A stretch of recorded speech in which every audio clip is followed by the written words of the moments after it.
emphasize a couple of important ideas, and I don't want to run out of these or rush them.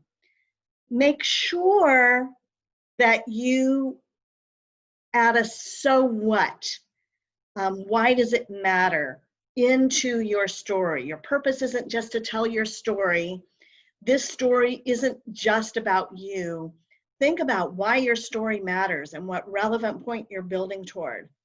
Every one of the essays we read had one, but they didn't build the story pedantically. And by that, I mean they didn't say, here's my story, and now here's what it means. Or the moral of this story is this. When Koenig built his story, he wove these things in, like he's there at the protests, he's discovering his identity in the university, he's back there with the people, sharing, and then he's reviewing the history of Standing Rock, and then he's showing that it matters to everybody, not just the people. And not just the indigenous people. So make sure that you're discovering new to gain deeper understanding about yourself, surprise your audience, challenge them to think more deeply. Also, think about who you are as you're telling your story. What parts of your identity matter in order for you to tell your story, and what parts of your identity matter to your audience. The fact that Koenig was a basketball player mattered a great deal to his audience. And so because they're an audience of sport fans. And so think about who you are that matters. And who matters to your story? What do we need to know about them so that we can see them and see how that's relevant? And think about, where are you? Create a setting and what parts matter. For Koenig, hearing the helicopters mattered. Seeing the bulldozers mattered. Seeing the teepees and the worn out tennis shoes, the basketball court that was on dirt. Those elements of setting mattered to the story. So think about that. All right. In your groups, I don't care who is the spokesperson, but group 8, tell me a little bit. You've got a lot on this slide. What is the most important thing on this slide that we should know about first-year Aztec students?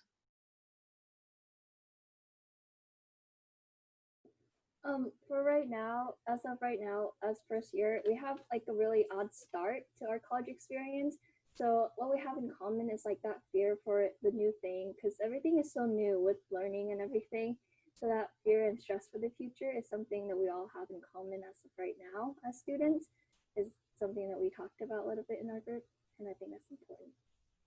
Yeah, I agree, Van. I think that is very, very important. Group 7, I see you touch on some of the similar things.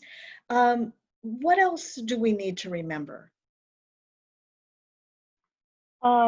So the thing that we kind of focus on the most, even though we don't have like a lot written, is like just the fact that like things like beliefs and worldviews and like values are just all going to be different, and like you're going to find a very specific audience that relates to like what you write about. But the fact that we're so diverse as like a group, you will find someone who relates to like whatever like values you choose to talk about. Like you will find a group that does like went through something similar. Yeah, Corey, I think that's a good observation. And I think it's also valuable to remember that you're writing to diverse worldviews. Koenig has his primary audience of sports fans, especially basketball fans, but he has other audiences too. I don't follow college basketball, I know, gasp. And yet, that spoke deeply to me. And so think about who your primary audience is and how you might connect with other audiences. Group 6, what one thing stands out to you here that you want to emphasize?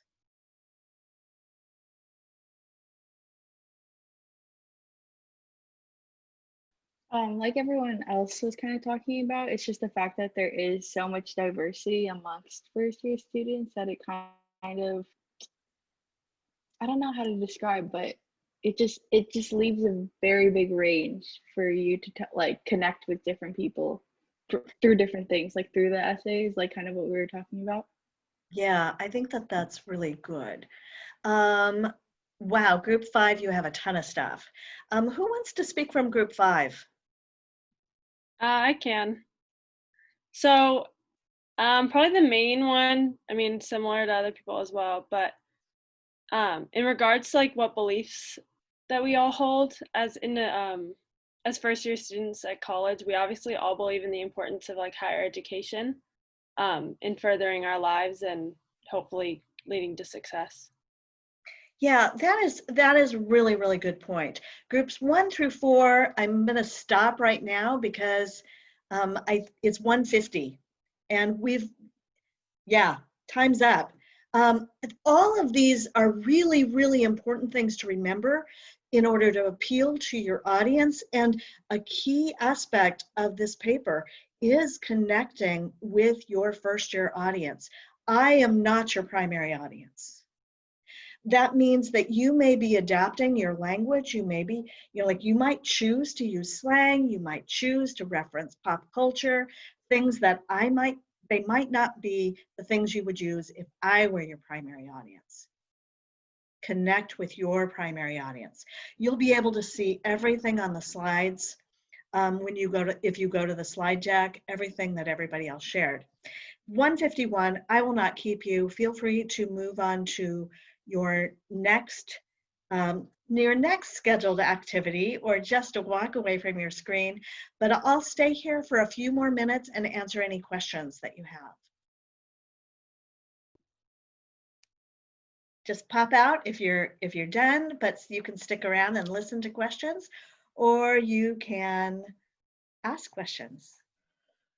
Okay, I have a question kind of, but more just like looking for advice in a sense. I kind of got lost in my essay and it has turned into a bit of a diary more than something with a prompt or like with a point. Like, how do I like go back and like relate it to the prompt without rewriting the entire thing, if that makes sense? So Faith, you described how you just started telling a story and that you saw values in there.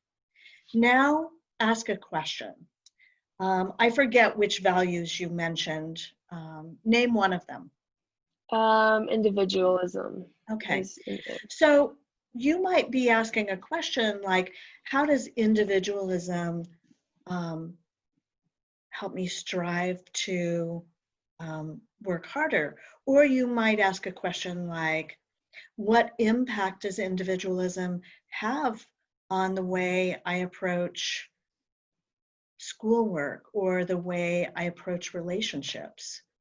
Or the way sometimes individualism can be limiting, sometimes it can be expanding, sometimes it can make you feel isolated. And so, like you're just asking a question and then brainstorming from there. It might be the same stories, but it might be different ones.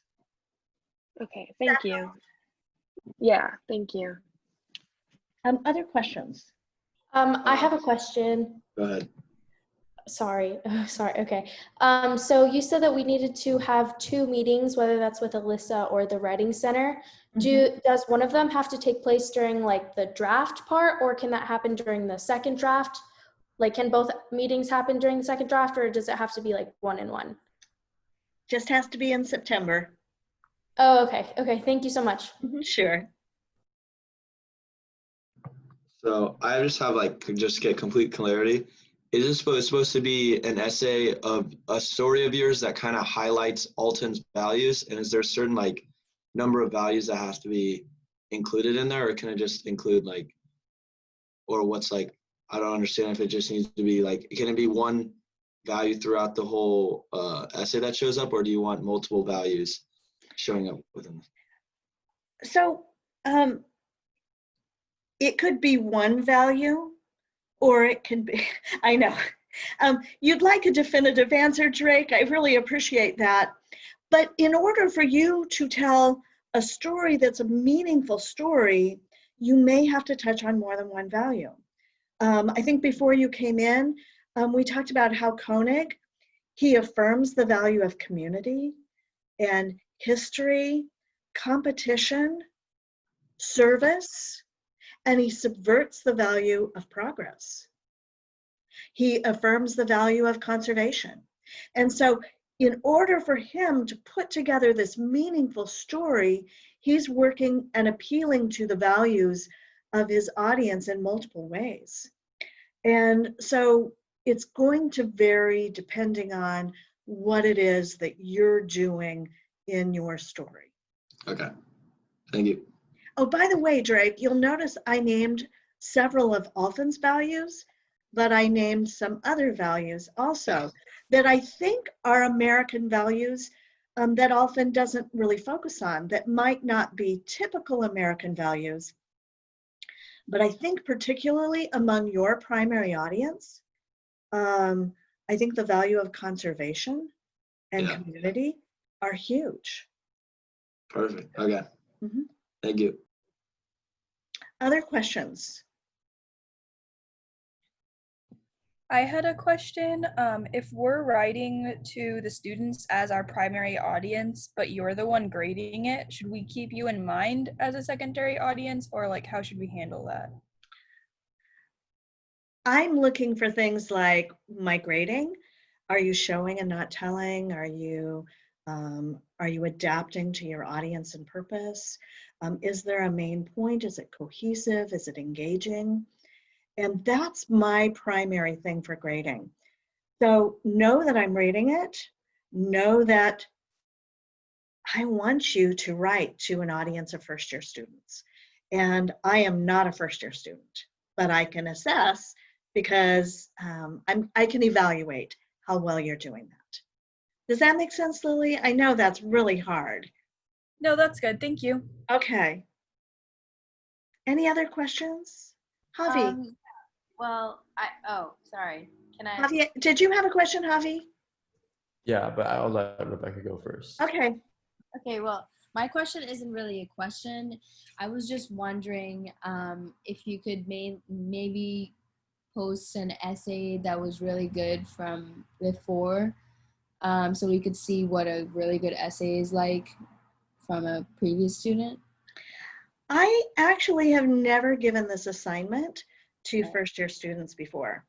I've given it to my upper division class, and I'll post a few of their essays. Okay, thank you. They're really good. About half my students gave me essays that could really be published if they sent them in for publication. And so I'll post a couple of those. Okay, thank you so much. Sure. I was just wondering, like, do we basically have free range of how we want to kind of like form this essay? Like, do we need to talk about our values in terms of like different experiences, or should we talk about our values as in how they shaped us and shaped our identity today? Or like, does it really matter how we go about it? You're writing a personal essay, and it starts with a question that you explore. And most of the time a personal essay has a lot of this is what I see, but it's not just your story because it's going to build that larger point that your story illustrates. And that's complicated. You've read 3 sample essays, Javi. You could have read them all, and they would all have a different organizational pattern. That's why I suggested last week that you find one that has an organizational pattern that you feel comfortable with, and that you let that sort of guide you. Does that make sense? You are not required to use it as a guide, but I think that it could be helpful for you and give you some ideas about how to develop a main idea, how to start it, how to end it, that kind of thing. Okay, thank you so much. Sure. Any other questions? Okay. I'm supposed to pop into the Writing Center. I know I'm not actually moving, but I changed Zoom screens. So I'm supposed to pop into the Writing Center at 2 and it's 1:59. Thank you so much and have a wonderful week. I am available for office hours on Wednesday if you want to talk to me, and I'll post the link on our homepage. So, Thank you. sure, I'll talk to you all later. Bye-bye. Bye.